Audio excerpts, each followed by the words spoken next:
حالا شتری صدا و وسه و مهنن جانا مهنن چمر سیل جانیکا و وسه جنگل و هیرکانی 3,200,000 هکتار بوده، امروز 1,800,000 هکتارش مونده.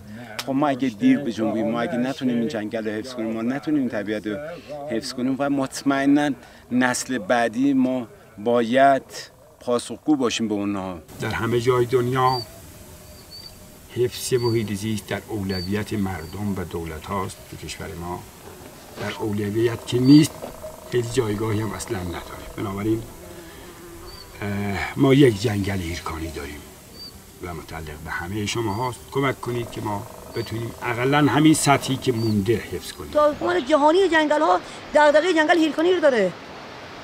میگه اگه جنگل هیرکانی حفظ نشه جهان نابود میشه. چرا باید جنگل حفظ نشه؟ ولی سازمان جنگل من هم کارمند ادارهش هنوز نمیدونه جنگل هیرکانی کجاست.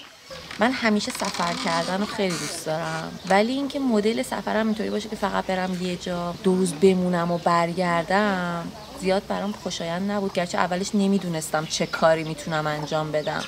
حتی اگه برای تفریح هم بلندشم برم جایی مثل پروژه همون بلوچستان که مثلا پروژه این بار اول اصلا برای تفریح رفتیم، من نمیتونستم بدون اینکه مفید باشم اونجا حضور داشته باشم. من فکر میکنم یکی از بهترین خصوصیاتش این بود که عاشق شد.